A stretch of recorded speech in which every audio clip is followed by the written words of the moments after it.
Hi, everybody. Welcome to the demo. Today we're going to be talking about Vantage Point.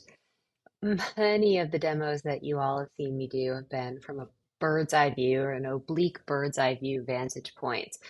And that's a really fun way to paint, and it's great, but it's also great to kind of raise the vantage point up a little bit to eye level or even above eye level. And that's what I'm going to be demoing today, but first I want to look in at my palette. I pre-mixed my palette to save us some time, but I want to kind of go over what's here and show you where we're headed.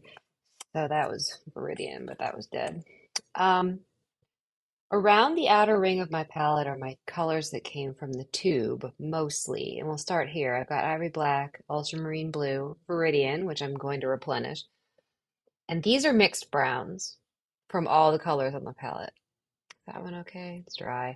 I left this palette out. I've been trying to use clove oil to keep my palette instead of using the freezer because my freezer has been very moist recently, and I don't know, for some reason. I'll make more of that before we get started too. Purple that was mixed from alizarin and ultramarine. That's alizarin crimson. This is cadmium red light, and this is a red that was mixed between these two, and a tint of it. Here I have warm white by Gamblin. This is M-gram titanium white sunflower, which I love. Cadmium yellow medium, Hansa yellow, and yellow ochre. Those are my colors from the tube, and they go around the outer ring. In the middle, I've got mixtures. First, this right here is it's either a mixture. No, I think this is raw sienna, and that's what I'm going to be using to tone my canvas and do my underpainting, raw sienna. Um, and then I have my color clouds, my kind of um, groupings of colors that I've made for different objects or areas. I'm going to put that up there of my painting. And so I've got some yellow things and some white things and some green things in my painting. So for the yellow objects, I've mixed up these colors, this kind of color cloud.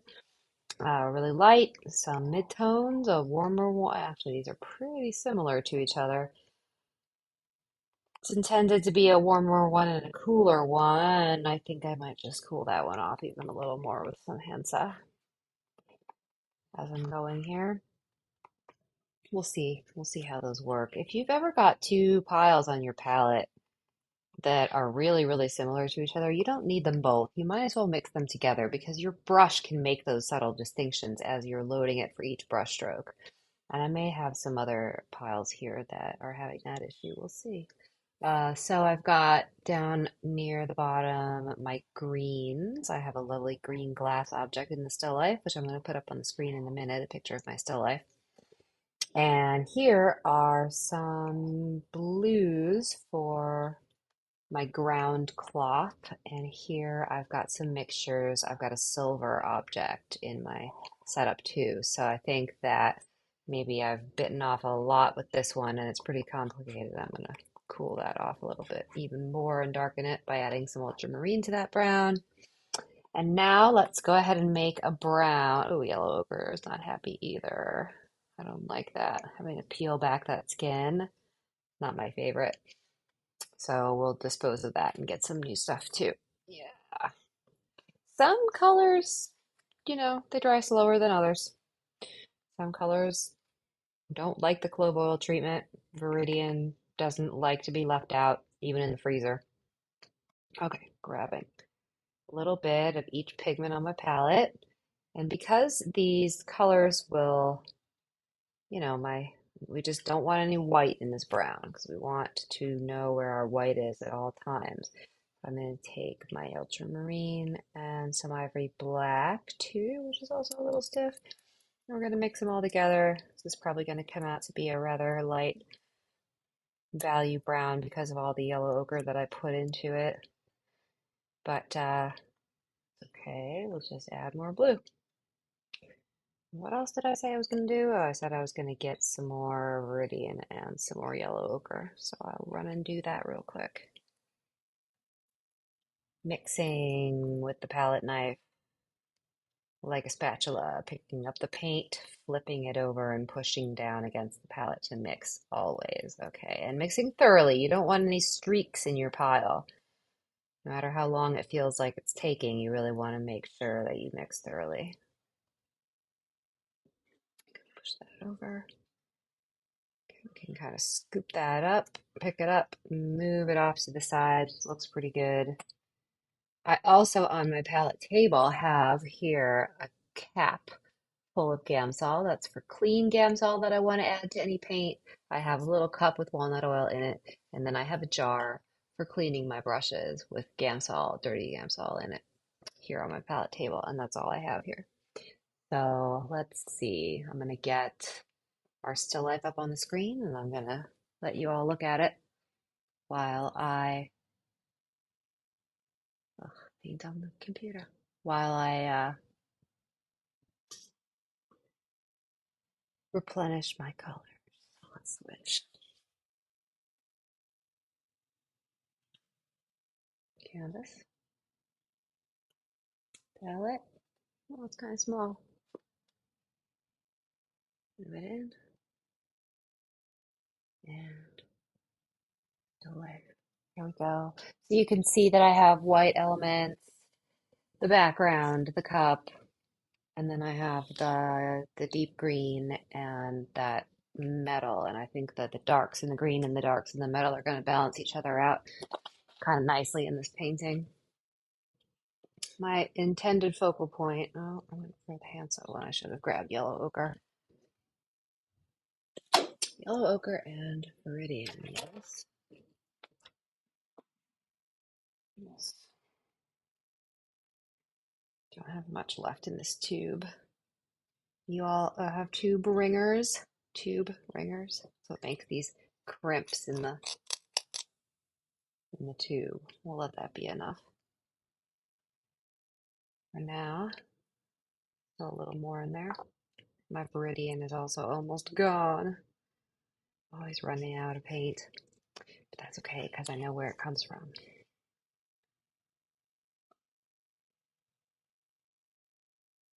Maybe a little more than that. Scoot it out. There we go. There might be a little bit more left in there. I'll keep that on the table here.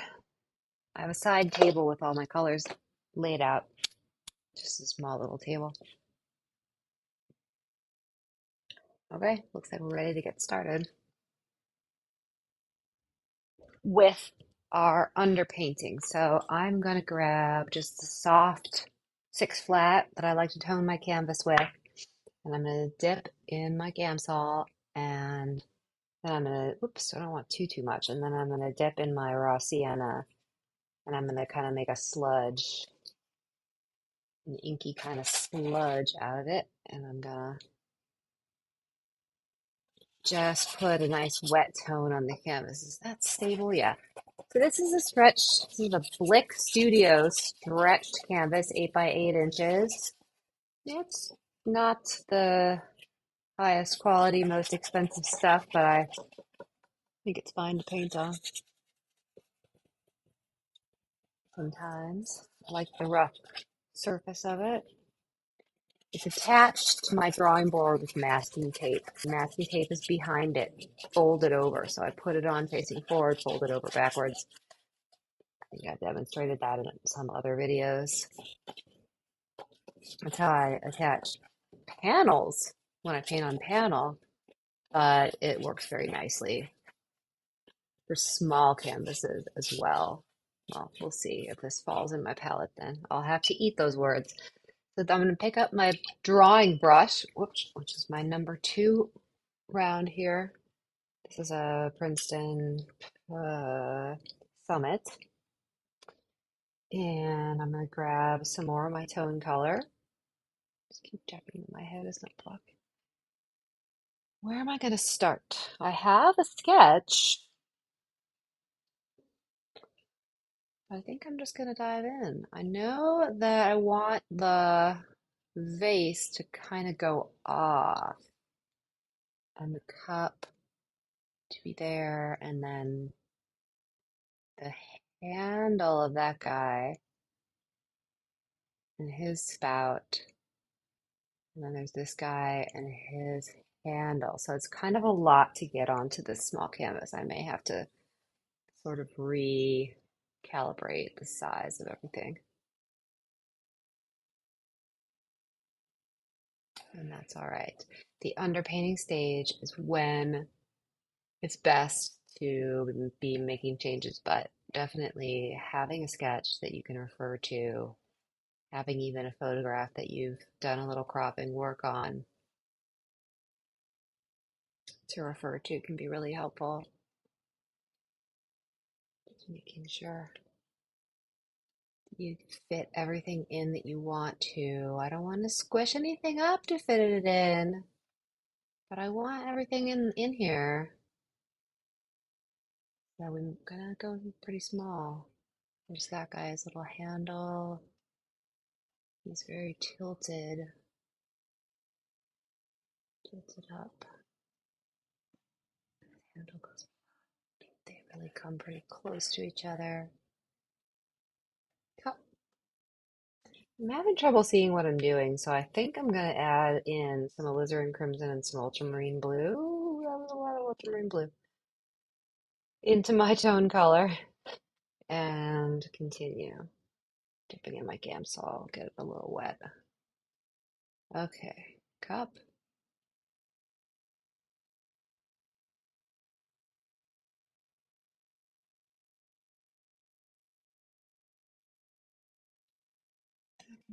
I can be as skinny as it needs to be. It's very tilted, tilted in. And that ellipse is, flat or even a rainbow kind of thing. And this cup has a flat ellipse on the top, completely flat, because this still life is set up at eye level. It's not my usual vantage point, but it is good to have some change. And to do this, I needed to kind of rearrange my studio a little bit. Now, not drastically, but I needed to reorient my easel so that it was facing. Okay, the cup is about level with that. Reorient my studio so that it was facing my table. I have a regular height table in my studio as well as like the kind of small platform that I set up my still lifes on. And that guy's a little shadow. And I use this regular height table when I want to do something like this.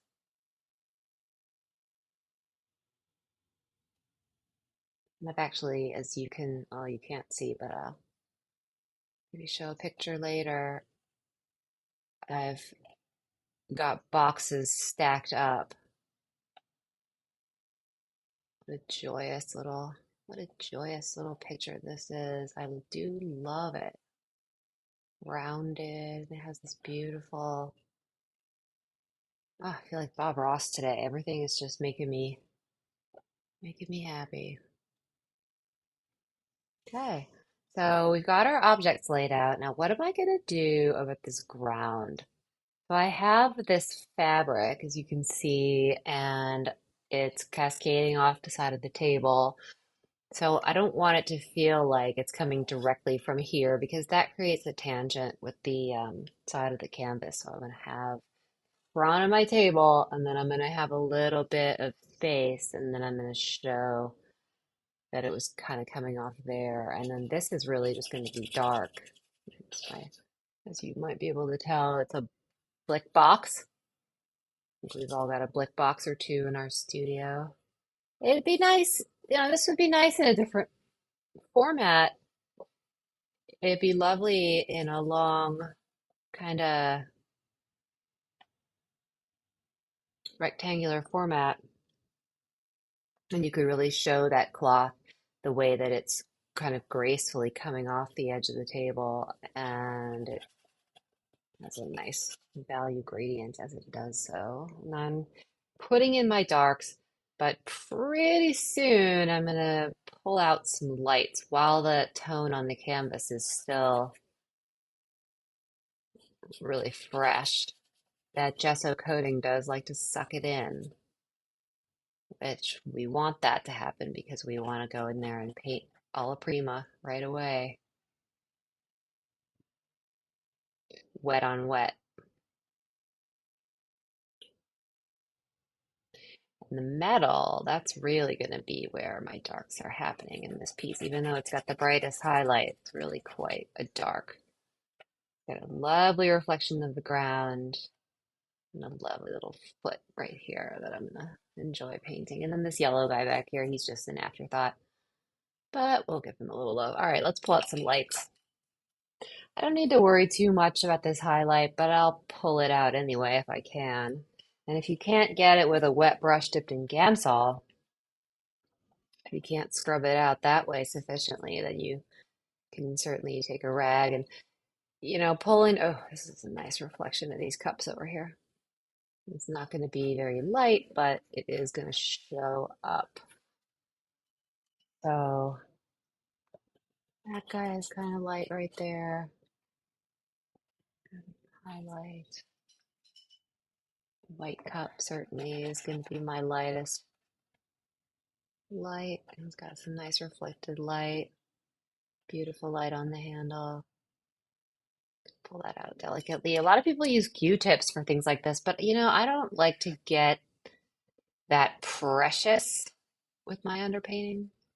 Getting out a Q-tip and doing that because, then you don't want to paint over it. And it's like become this already like you're painting, really.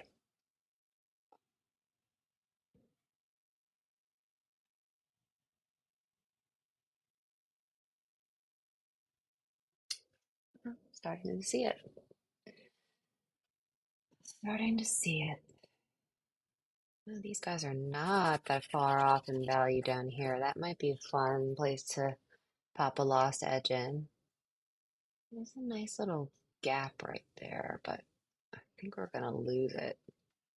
We're gonna lose it. We're gonna just pretend that the thing goes all the way behind here. Just for simplicity's sake.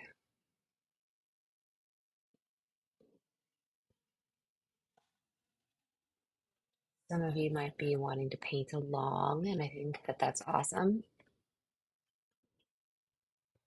Watch through once and then come back and paint along with me. Definitely include the photo reference with this video so you'll be able to do that. You're welcome to paint from this. It's a simple setup. I think it's got enough going on, and I always kind of struggle with this perspective. It's not my usual, and how do you deal with the tabletop, how do you deal with that edge, background? It's a shadow, but there's some light here. I'm gonna use my rag. Some light there. And then, the background is not really as light as that white mug. That white mug is really the lightest thing. There's a shadow. Sorry, I'm allergies today. I'm a little croaky. Background is light. But what's lighter really? The background or this? This flat plane here where the cloth is so light, soft edge where it goes over the edge. I don't know. I think that there's like a light, there's kind of a light, there's an edge here.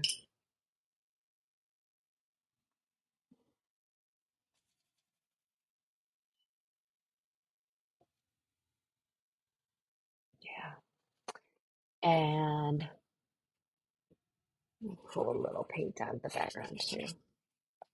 All right. So in this case, a case like this where I've already mixed up my colors and I'm kind of now ready to go and paint on this, I would normally take a hairdryer and just zap this canvas. Maybe I'll just fan it a little bit. You guys can help me blow on it. But, but I think I'm just gonna dive right in and start painting on it.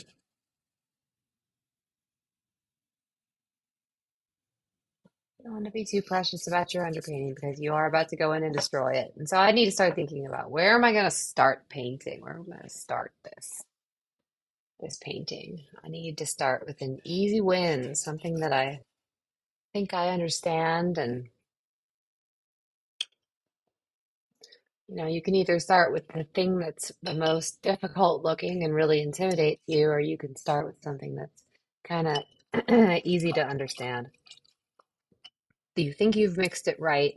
You think you understand the value relationships? Pick up my number six flat, trusty number six flat. Now I'm switching to this brush, which is a Princeton Aspen. It's a number six flat.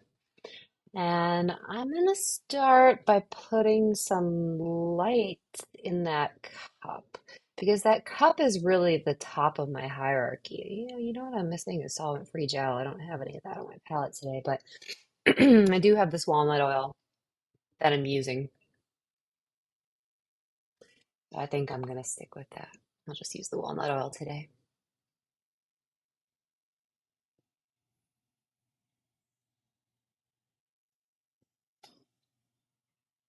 Pop those lights in. It's a good place to start. Good, good benchmark. Hierarchy. And, the white cup is about the same value as that cup that's holding it in the light, isn't it? About. Not quite. So if I've gotten too close there, I think if I've gotten too, I need to get my tea. If I've gotten too close there, I need to darken it because there's a slight value difference.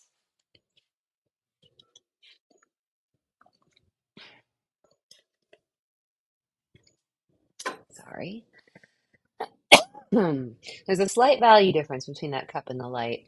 And yellow really isn't as light of a value as we like to think it is, which is good news for us because that means we can put more pigment in our light value colors. Okay, paint right over my underpainting. Yeah, I'll paint right over that handle and just come down and describe that all the way down. And then it goes into these kind of greens, beautiful greens. See if that one works. Yeah, it's all right. Beautiful greens because it's reflecting the ground. There we go. And that will be the reflected light over there on that side. And then we're going to go into our really darks. Some darks. They're going to work. Let's find out.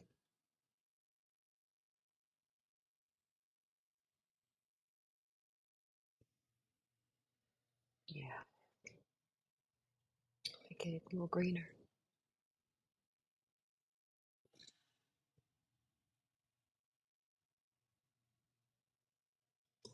Yeah, it makes me more nervous to paint alone and talk than it does to paint with people. I love the feedback and the interaction when I'm painting with people. I'm recording this alone. No audience, no feedback.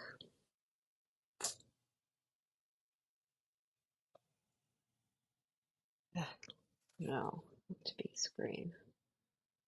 The screen. No audience, no feedback, no company in my studio today. Just two sleeping kitties. Thank goodness they're sleeping, because if they were playing, they'd be making noise. Just got a new kitten. She's very sweet. She's very destructive. Doesn't know the studio rules yet, but it sounds like the sound of my voice is putting her to sleep. So good. Sleep, little cat. Take your afternoon nap. I have found that the sound of my voice talking on Zoom, my other cat always likes to be in the room, kind of hanging out when I'm Zooming. And go.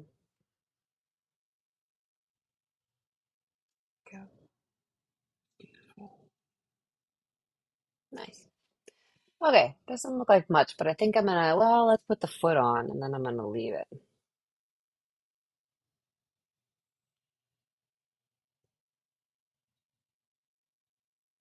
Let's come back and work on it later.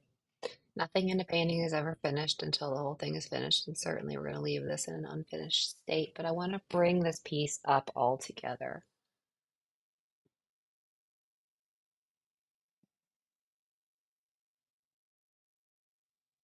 Go a little warmer there.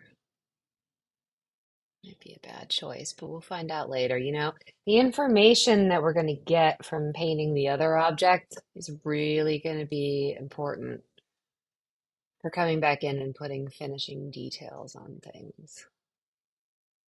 Yeah, beauty. One more little touch on the handle, I think. Good. Okay.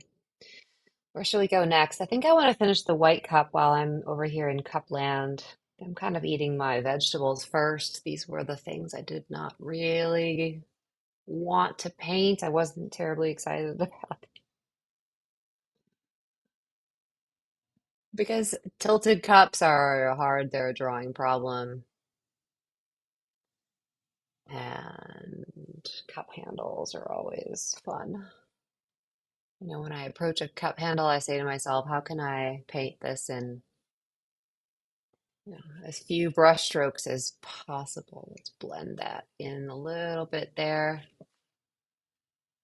and see if we can get some more interesting color into that reflected light. I'm not really liking it's kind of boring. Put some purple in there because we're gonna have green.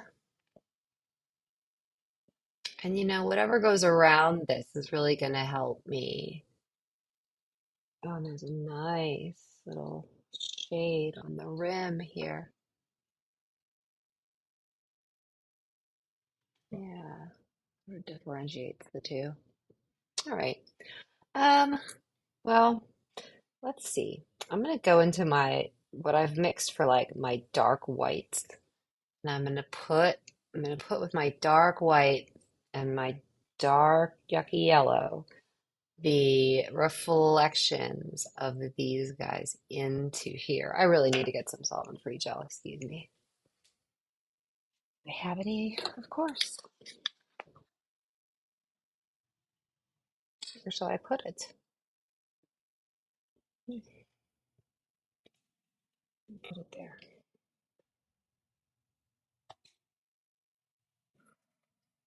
Just so used to painting with it. I use both the gel and the walnut oil.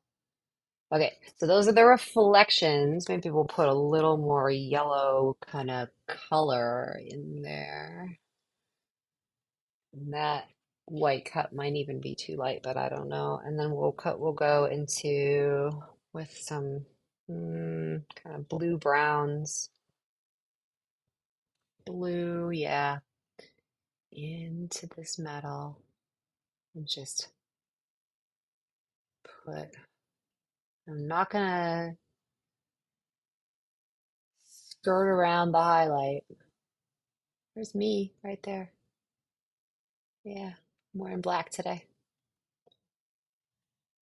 I'm not gonna skirt around the highlight. I'm not gonna mess around with this guy having a handle in the reflection yet.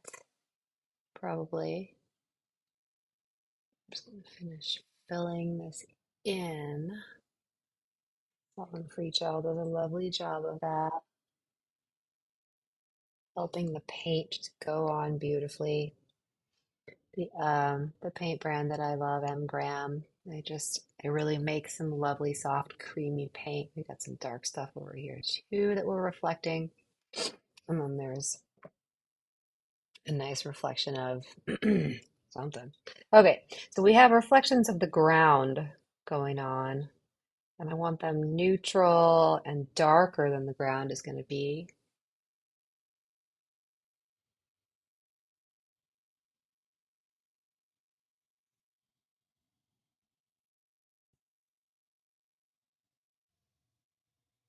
And then it comes down here and it does get lighter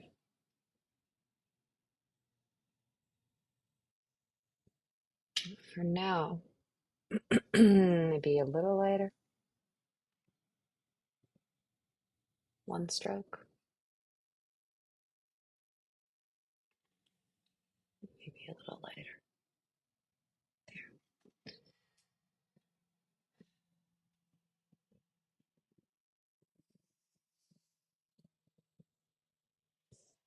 What's going to clean up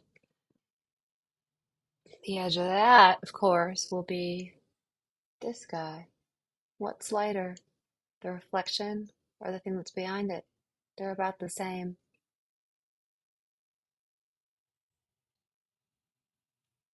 About the same.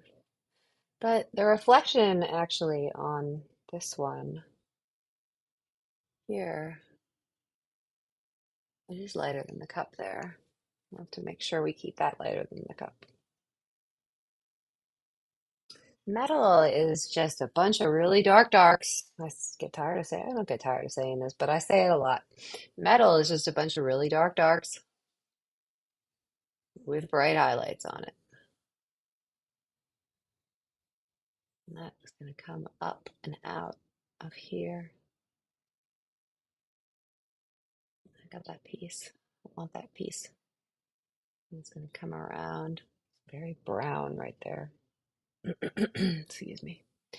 Very brown here. And all the way to the edge of that cup, and then we'll bring it down behind these guys. Yeah, I always feel like I get a little weird when I'm talking to no one. Bear with me. I get a little weird. I do tend to personify the objects that I'm painting. This guy, this little guy, that little guy, that kind of thing. There's a dark band. I'll use my tone color. Dark band that's there. Ah, looks pretty good. Dark, dark. You could use your black if you want, or your darkest darks, little dark accents. Metal is just a bunch of really dark darks with really light lights on it, plus highlights and reflections, and then you get your dark accents, which pull it all together. I will pull some black into that color because I really want to catch the darkness of that rim. Maybe a little bit in my reflection there. Take me up all the way to the top. Now I think that the reflections of the cups are maybe too light, but I'm not going to make that decision just yet. I'm going to leave that decision for a little bit later because I don't have the information. Beautiful. Dark yellow. Beautiful dark yellow reflection in the foot. And the great thing about painting small is you really can get your message across. Look at my painted finger. You really can get your message across with very few brush strokes if you use a large enough brush, which is what I'm always trying to do. You know, a six, a bit more blue there. A six flat on a canvas this size is pretty big, and I can cover a lot of ground, and I can really simplify and get away with it. So that's very dark, and it's going to have some highlights on it. Where was I? I was doing the yellow guy.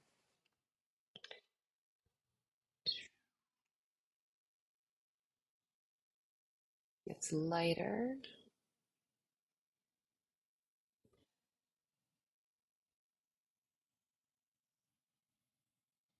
Gets lighter and just barely goes over the top of this guy.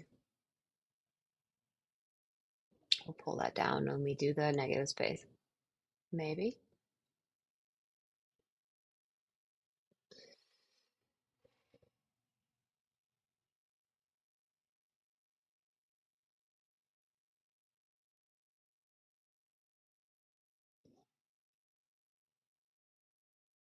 A little light there.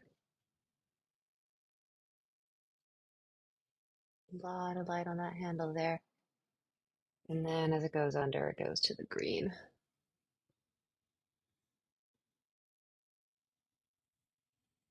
I'll just pull it into some darker, let's just mix it all together and pull it into some little bit darker yellow as it comes back down to the body. I bet half of you have this picture. It's in almost every thrift store in America I've found. I've seen it everywhere. So I had to get one. I think I bought this one in lovely Salt Lake City, where every time I go, I have to go to the thrift store. I love it there. They got the greatest thrift stores in Salt Lake City. Why, I don't know.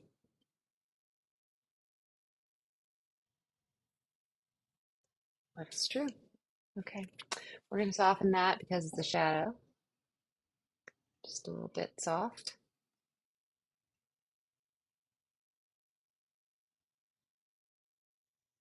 And I'm going to put a little bit of light on the edge there.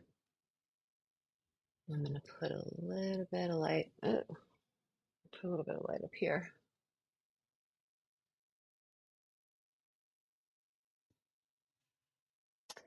And then there's some dark yellow stuff over here where the picture spout goes into shadow behind here, but it's barely visible. It's like, can't even hardly see it behind this guy. So we're gonna push all this down, I think, with the negative space. I'm gonna put just the tiniest little indication of the inside of that, whatever, picture. My words fail me.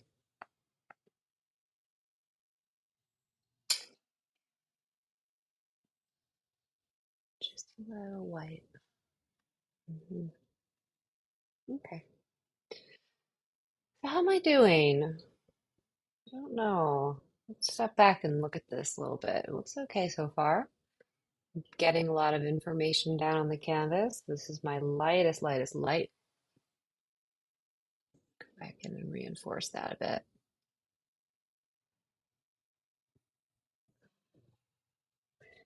And there are some beautiful highlights. And well, I don't know. Let's give the green guy some attention before we get into anything else. He's really very saturated and dark. And remember how I said that the darkness of the glass was going to be kind of equal to the. No, it's darker than that. It's darker than that, but it's not. Yeah.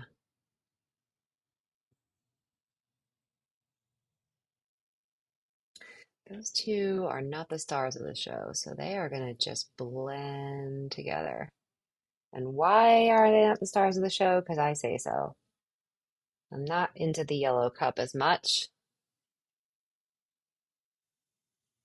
Nothing personal. I don't know. Maybe it is personal. I've had these objects a long time. I've painted them a lot. Should blue. Keep something blue. Meridian. And we're going to carve out this handle. Oops. I had a lot of paint on there. I'm going to carve out this handle, painting the negative shape, hopefully.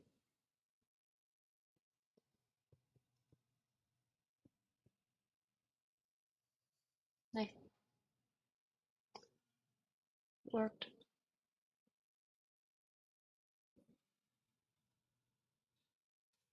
Leave some of those peaks of the underpainting showing through. That's fine.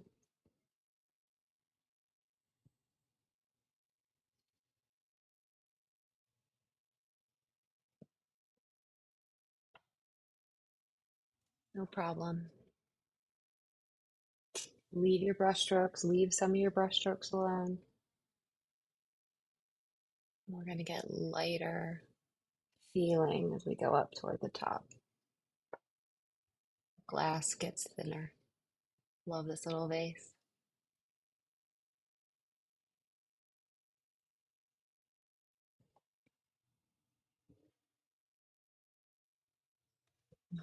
Put a little blue in there.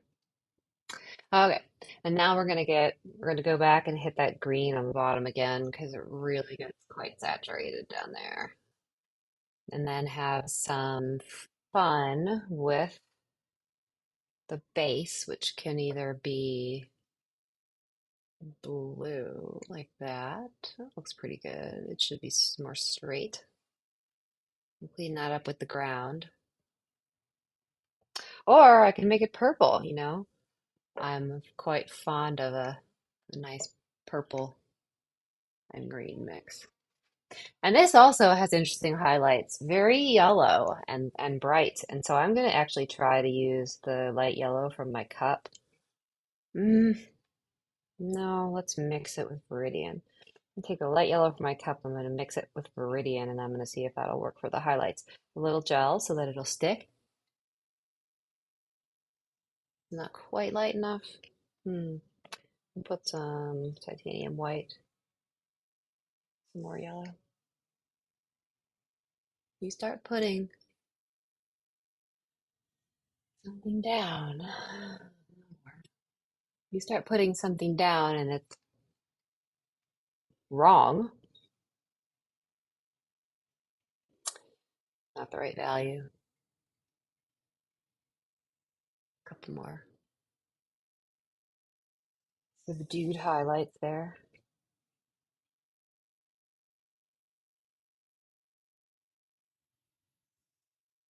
Yeah. It's got another one. Got another one over here.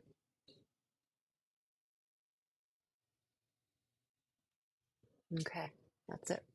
That's it for the cup. Where do I want to go next? I'm gonna clean my brush. Let's do a little ground. This is what I have mixed up for, that was walnut oil, for the ground in the light. Does it feel light enough? The problem is if I lighten it more, I don't know. I lighten it more, it'll lose chroma. But I'm gonna go for it. It's even like got like a red pink tinge. Oh, I never did at the bottom of that guy. And we're gonna use our greens from the glass. They're in there. It's a little saturated for that spot, but I'm gonna leave it for now. Because there's a big, let's see, there's a shadow. That's not a shadow color. Add some brown to that. The shadow here of this guy, and that really carves out the shape of this.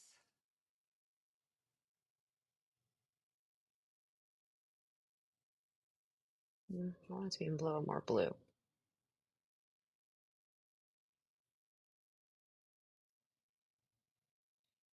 As it goes right under him. Who else has a shadow that needs to be addressed? The cup sort of has a shadow over here. And sometimes it can be difficult to sit things down on the ground because we don't really see their occlusion shadows. They're above our eye level. We're going to go really green in the shadow over here. It really gets kind of nice and green as it travels. And then we'll go back to our fabric color.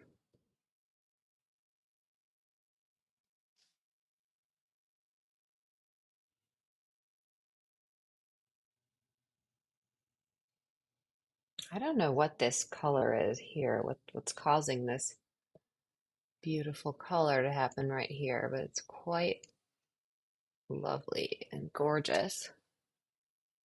That might not be dark enough.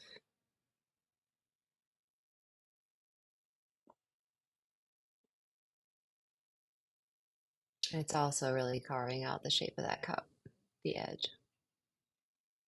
Beautiful. Do I see that anywhere else? Maybe here a little bit, just a touch.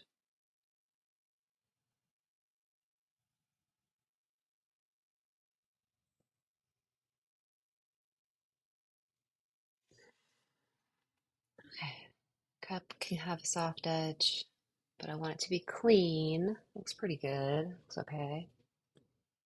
Might hit it with that color just one more time. I want it to feel rich. We don't want our edges to feel uncared for. We don't want to tiptoe up to the edge on one side and stop, and tiptoe up to the edge on the other side and stop. We want to paint right into our edges. We want to paint one thing into another and just in a really beautiful way.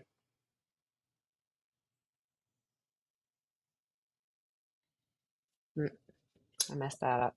Messed up that picture handle. It doesn't come down that far. It only goes to about there.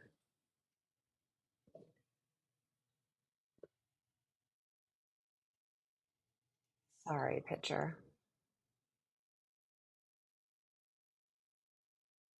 It's just so weird, this object. What is it for? Cream, I guess.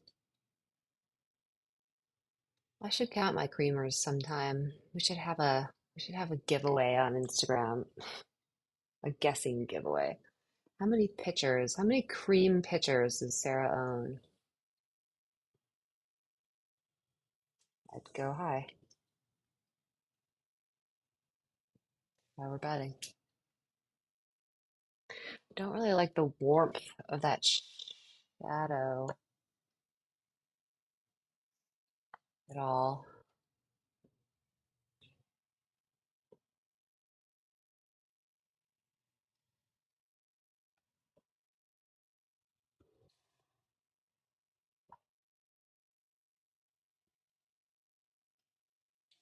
And neutralize it just a touch. Okay.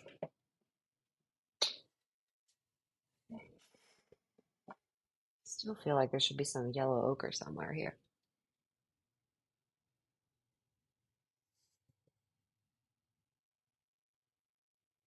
Yeah, all right.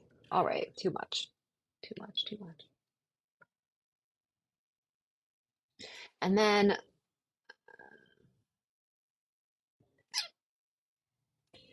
use that light color from the ground.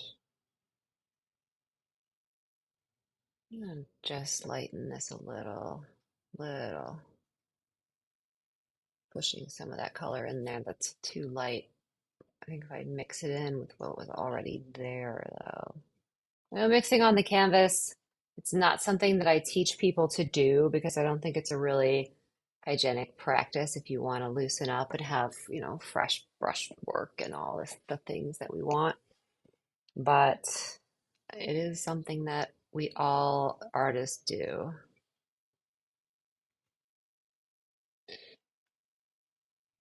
So we should own it.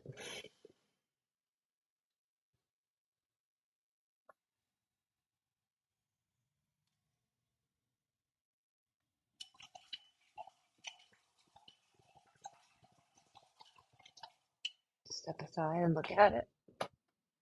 Oh, the cats are being so good. Sound of my voice. It's just lulled them into a beautiful afternoon nap. Oh, they're both passed out. It's great. I have a giant stack of chewed up blue shop towels, already taken off the roll and chewed up just for me by my kitten. But that's good. She's helping. She's a studio assistant already. Lightest part of the ground, this kind of pinky stuff comes over here, and it goes back to being bluer, very light, very chromatic. Push right into there. Bob Ross used to talk about pushing a lot, I seem to recall. There's always pushing color into another color. He was the man. Bob. We miss you, Bob. He would be considered, I think, a very great and important artist if he were alive today still. You know, his paintings are whatever. But his joie de vivre and his influence have been massive.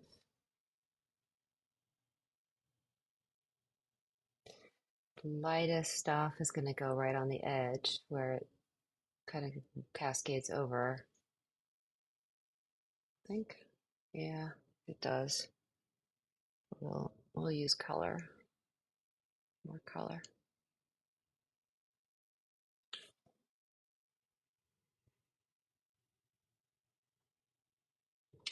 The biggest problem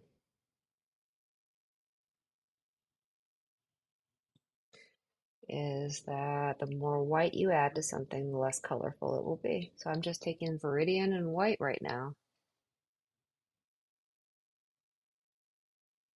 And I'm going to make that the lightest thing that's happening down here. I'm going to really leave some underpainting peeking through. Maybe that's what I should have done here. Scrape that a bit. Yeah, the underpainting will help me. And I can come in with nice saturation as it turns.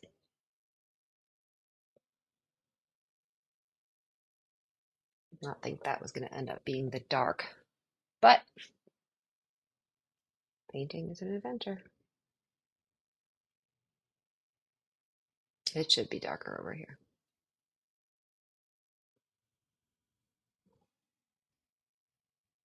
Bluer, greener, solvent-free gel.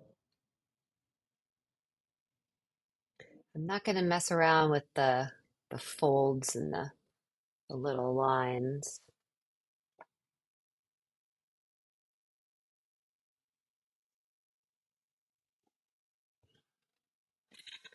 Because that's just above my pay grade today. Trying to loosen up and just paint.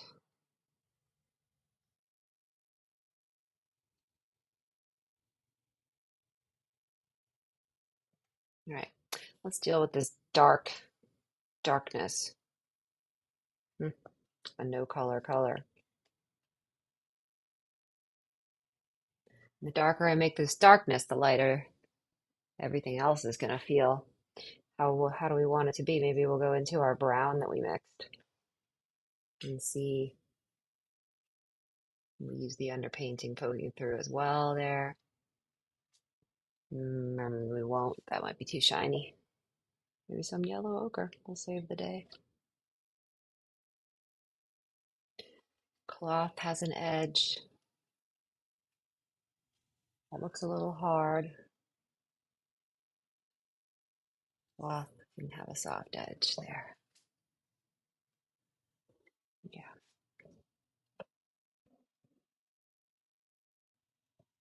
And I hope that yellow down there will kind of correspond, even though it is sort of shadow. There's a shadow there. Yeah. All right, let's do the upper background. I'm going to basically use the same colors that I used for the cup.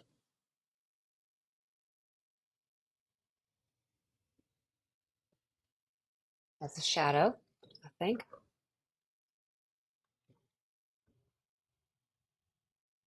Want to make it bluer? Not really. It's pure pink. I'll make it bluer at the top, just for fun. And there aren't any other really cast shadows in the background except trickly right here.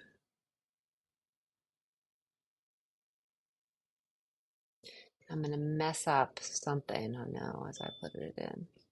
But I can redo that cup. Or I can decide that the cup needs to be skinnier. Paint over it. Because there is a little cast shadow in there from the yellow picture. Yeah. And we can always come back in with our cup color. The beauty of pre-mixing our palette. And push it back out. Beautiful. I want to see some blue. I want to see some blue in this shadow. The cup doesn't feel connected to things. I'm going to put a little piece of blue in there. And I'm going to put some green, some dull green, more dull green into this guy. Too dark, too dark. Right here.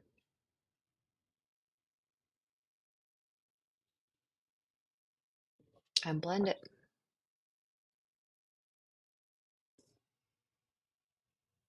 Pull that handle out. This is too light.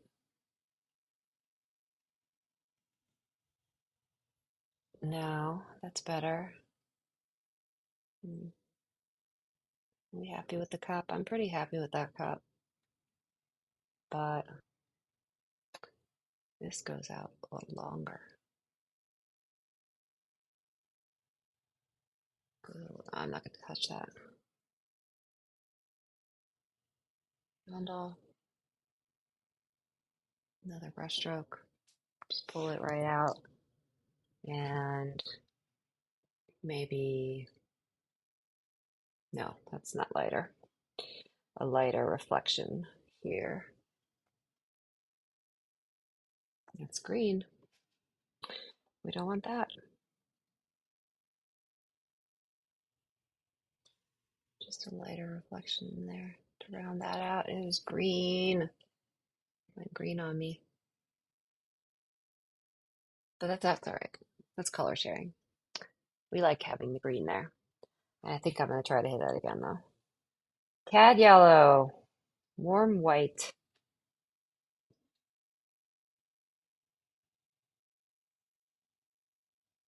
Perfect.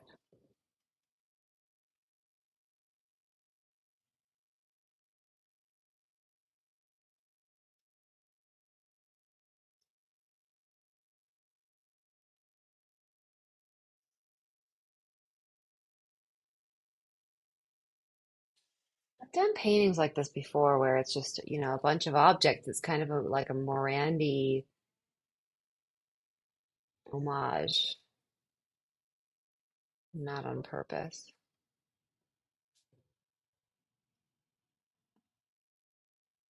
Yeah, now the handle of the cup's bugging me. It's too much underpainting.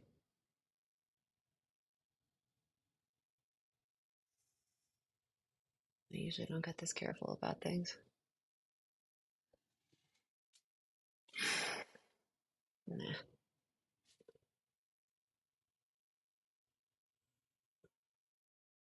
Darker.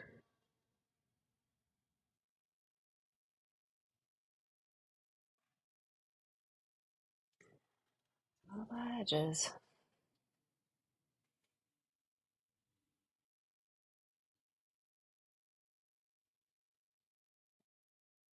Super soft.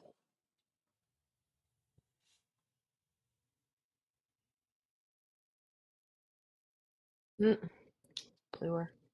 Now that kind of darkness in the cup got lost and the edge needs to come back. Yeah. Green.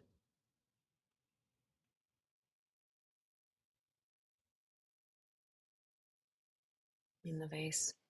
Words fail me.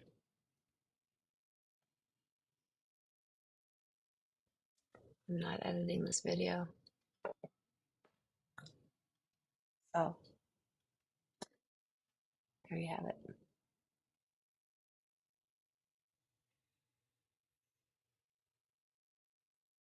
This is painting. Painting is an adventure.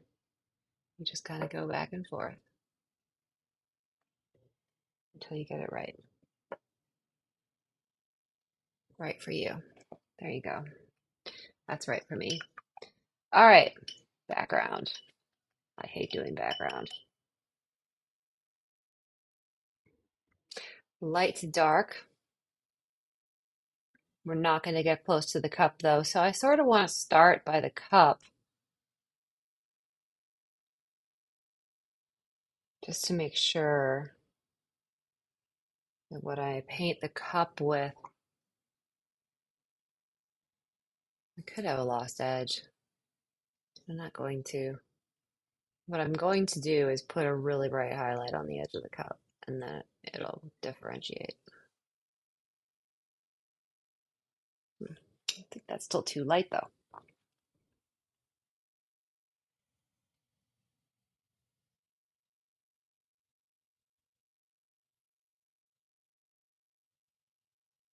Brush mixing, not a good idea.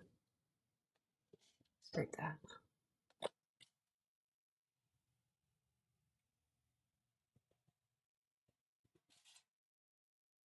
Control Z.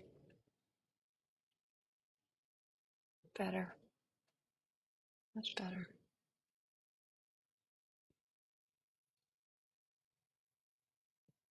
Not much different, but I think it's better. It needs to be light so that can show up like a shadow. hmm Maybe I get away with one brushstroke there. Yeah. And I'm always happy to get away with one brushstroke.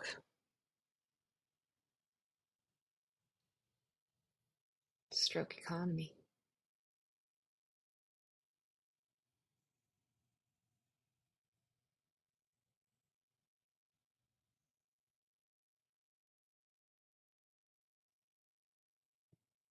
I lost it.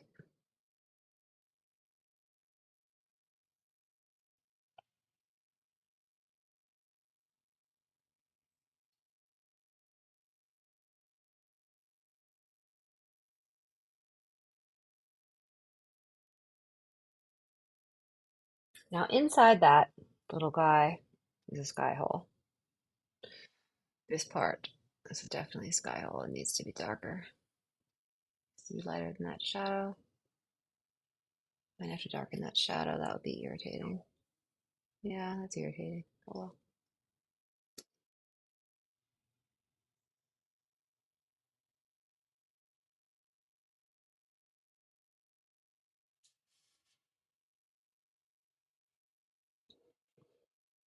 Don't darken it.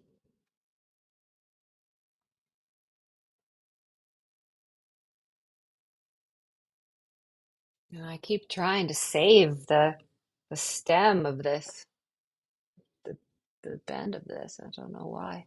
I just put it right back in. Makes me happy. Back painting. Painting something by painting what's around it. It's a beautiful thing. Okay, the negative space has to get lighter now because it needs to be lighter than this guy. He's going to get a little shorter.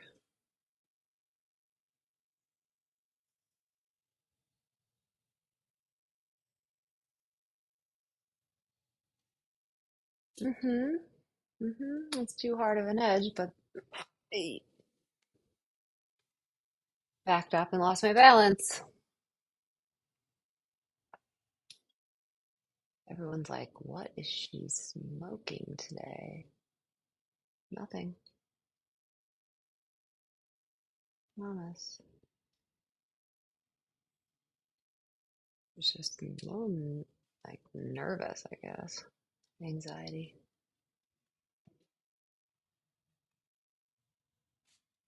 Anxiety of painting on camera alone. I need my people. There. Soften that. We'll come back in. Do it again. Softer. And yeah, it's darker, but I don't want it to really stick out too much, so I'm gonna leave it pretty pointy.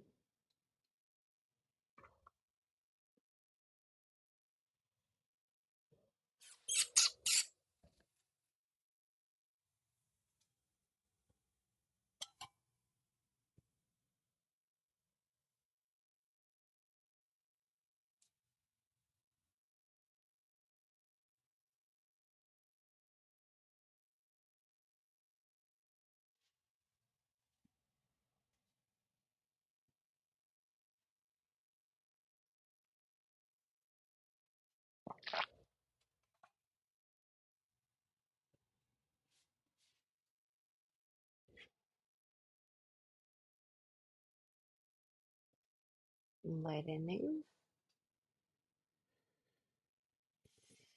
Warm white, I guess. And I'm using some radiant violet in here.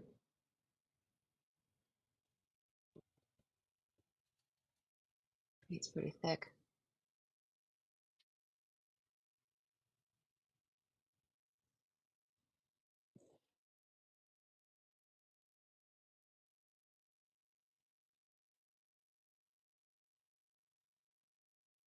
I want to feel that light transition. So we're going to go warm and light as we get over here.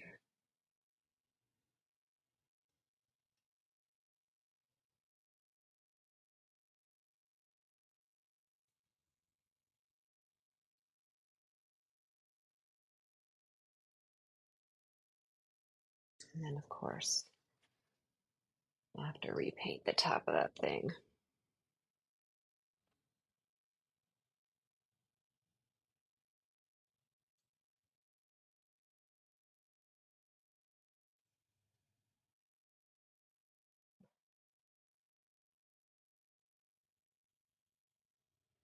For those of you who like podcasts, I was just on a podcast, which was pretty fun interview. The Bold Brush. It was the Bold Brush podcast.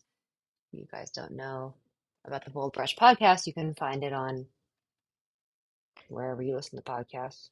Spotify, iTunes. I listen on iTunes.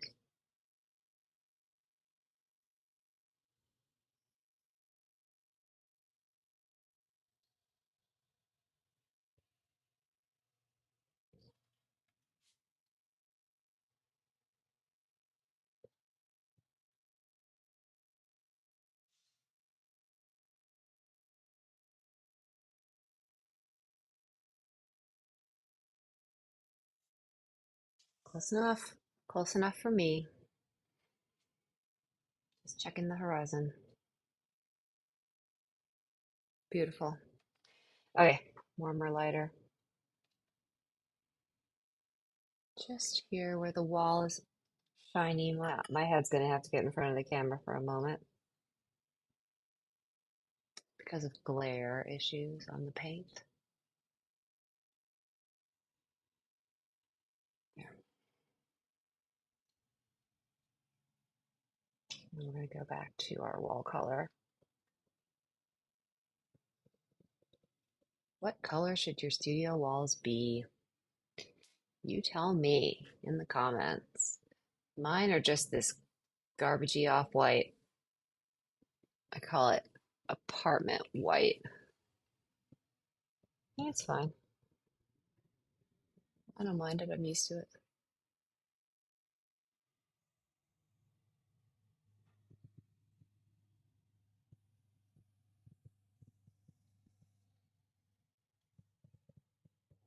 Like I said, we're going to put a light rim on the cup.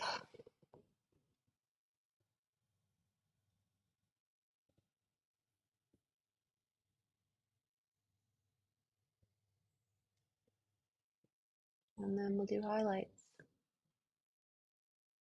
and dark accents. I think we're ready. I think we're ready.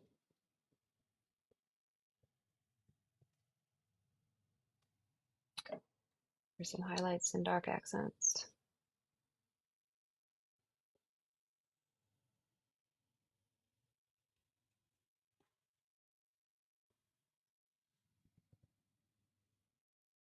Cooler.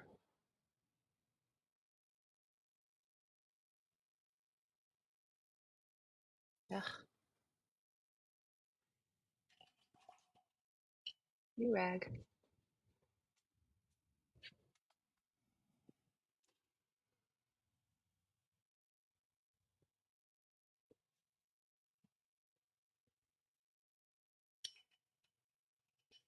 Okay, highlights. Let's go from left to right.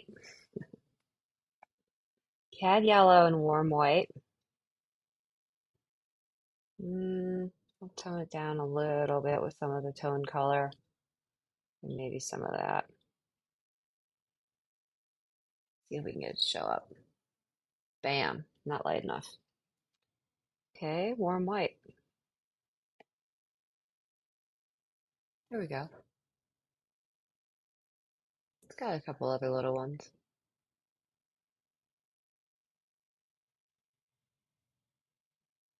He's a supporting character, so I don't want to go overboard on the highlights. I really want them to be low.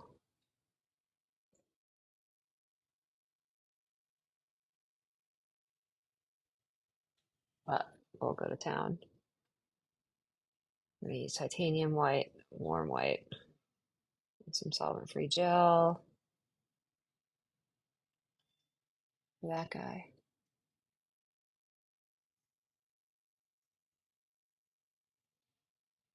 Beauty. Nice and bright. Certainly, I don't want to put every highlight that I see. I'm going to come down here and do these. Pretty important. And there are some lower level highlights over here.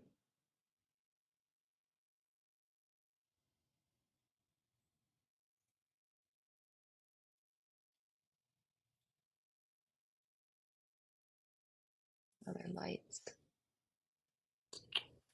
Should have been more purple. No, that's red. Blue highlights. Purple hat. Do it with color.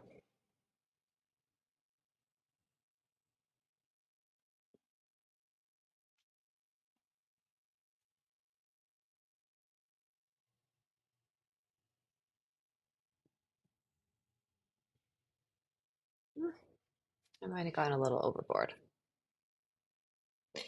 Eh,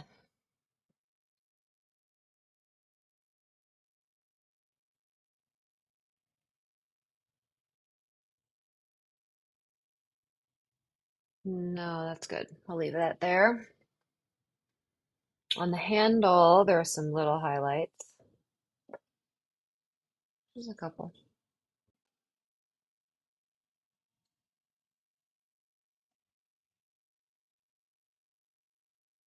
Ooh, there's a nice reflection of the green here.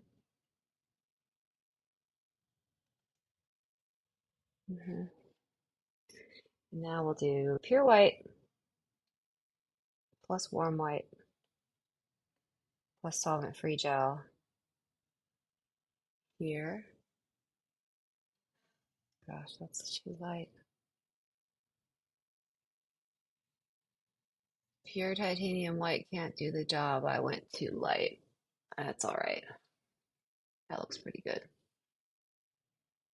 And there's one on the handle too.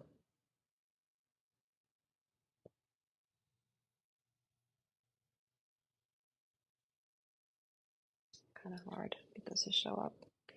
Going to do our warm white plus our cad yellow in the cup. There. There. There.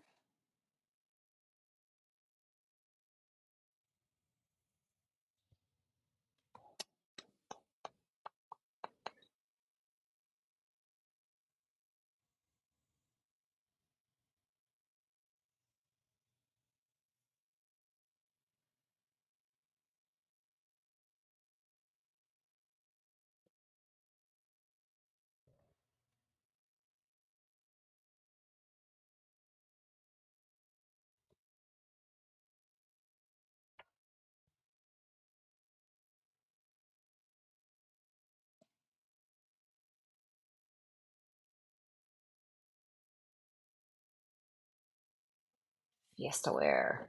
It's like a special genre. You need special skills to paint Fiesta wear. And we did the highlights on the green guy already, so we are donezo.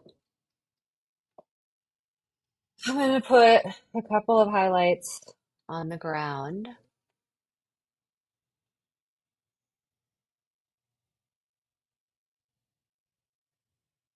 because I see them.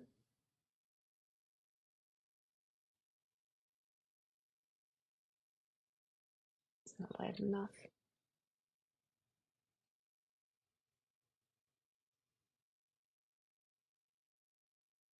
Nice. Really nice. Do a little more of that. It's just Viridian and white. Viridian is blue. So I use it as a blue.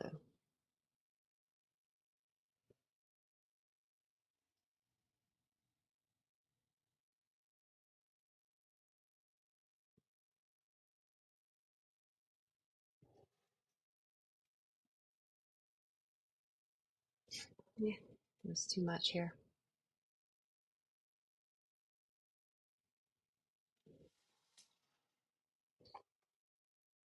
I like it. What do you guys think? Does it have any issues? Any issues? I have an issue with this edge. That's what I do with a painting when I'm trying to figure out if it's finished. I mean, I feel that this painting is pretty much finished in my bones. But what I do is I let it sit overnight basically, and I see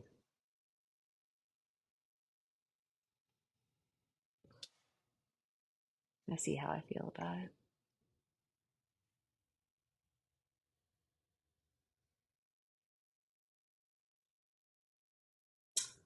Like another highlight over here, right here. Too light, too light, too light, too light.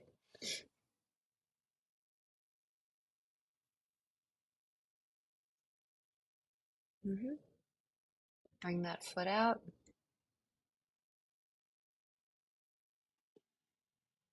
Great. Done. Let's sign it. Let's get close and sign it.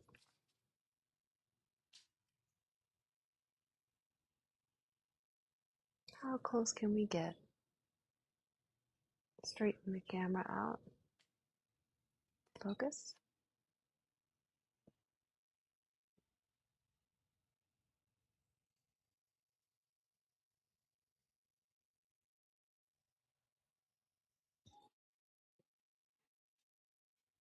Glare. There's a lot of glare there.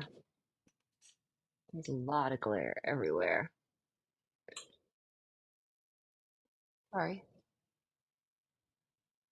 Let's see from this side. No, it was better where it was.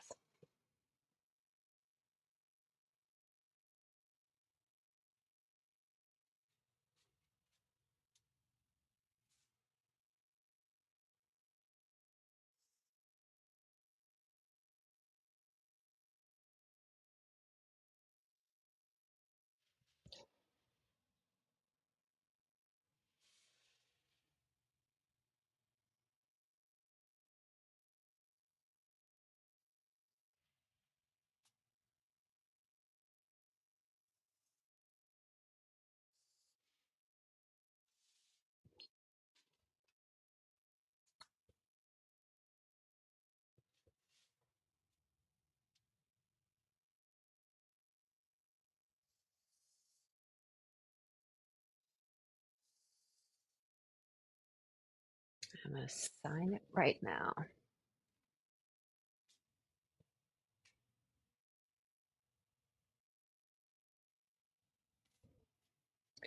This is my little signing brush. It's just a liner brush. And I'm going to get, what should I sign with? I'm going to sign with this light blue against the dark triangle. That'll be fun.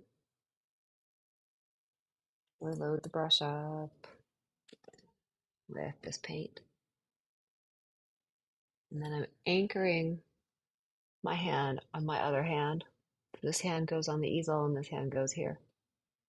And then I'm going to just gently move the camera up a little bit even more. Can't do it. All right.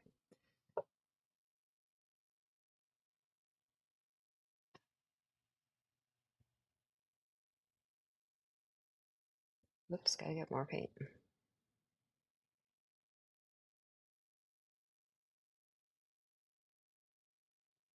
we go. Okay, I hope you enjoyed this demo. Higher vantage point still life. Interesting issues. Different ellipses for sure. I hope you'll give it a try. Thanks for joining me.